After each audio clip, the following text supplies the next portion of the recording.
Il est vrai que dans le contexte de la crise sanitaire actuelle, en tant que chercheur sur le monde des organisations,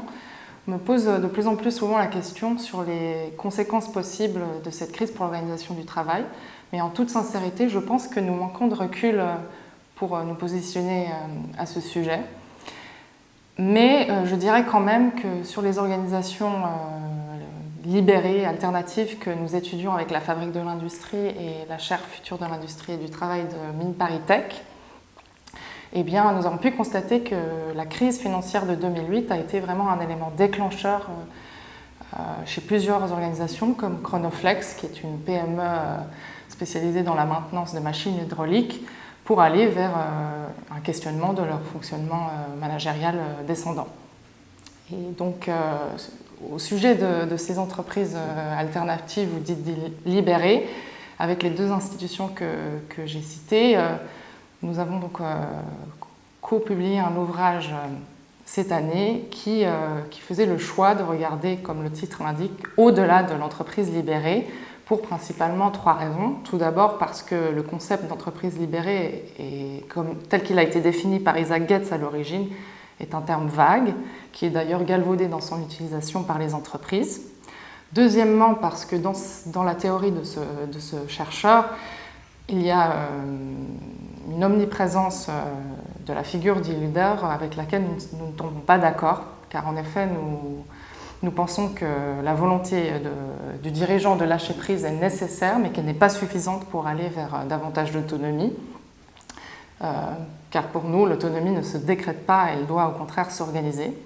Et la troisième raison, c'était parce que nous ne voulions pas exclure des organisations qui mettent en place des pratiques tout à fait intéressantes à ce niveau, mais sans forcément s'afficher libéré. Donc on voulait privilégier le faire sur le dire. Et pour en venir justement sur l'échantillon de cette note, nous avons voulu mettre l'accent sur la diversité des pratiques en étudiant des organisations de nature et de taille très variées, allant d'administration publique à des ETI, en passant par des PME. Et donc l'idée, c'était vraiment,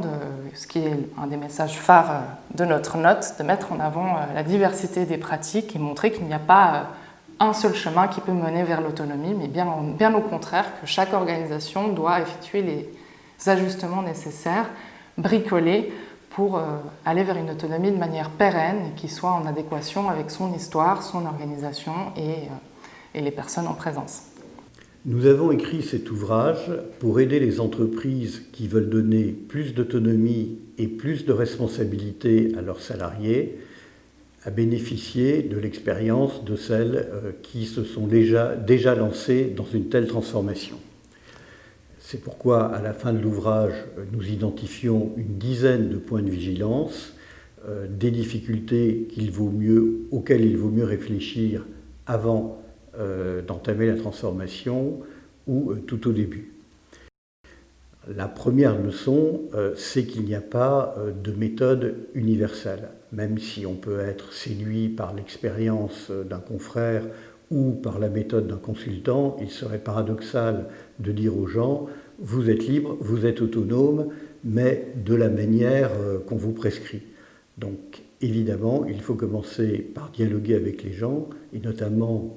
par leur demander « qu'est-ce qui vous empêche de mieux faire votre travail ? Quelles règles pourrait-on modifier ou qu'est-ce qu'on pourrait laisser à votre initiative qui vous permettrait d'être plus efficace, d'être plus heureux au travail, de mieux travailler ?» Et il faut le faire en étant cohérent. C'est-à-dire que certains domaines ne sont pas ouverts à la discussion. Par exemple, toutes les normes que l'entreprise doit respecter pour assurer la sécurité du consommateur ou pour garantir la sécurité au travail ou la préservation de l'environnement, ça fait partie des zones rouges non négociables et la direction peut décider que d'autres domaines ne font pas partie du champ du dialogue, par exemple le choix et la rémunération des dirigeants. L'essentiel est d'être clair sur ce qui est ouvert à la discussion et de ne pas faire des promesses qu'on ne pourra pas tenir et créer ensuite des reculades et des désillusions. Il est essentiel de comprendre les appréhensions et les réticences de ceux que la transformation peut mettre mal à l'aise, et notamment les cadres, le management intermédiaire, auquel on demande de modifier beaucoup son attitude, de changer de rôle, et qui n'ont pas forcément eu la formation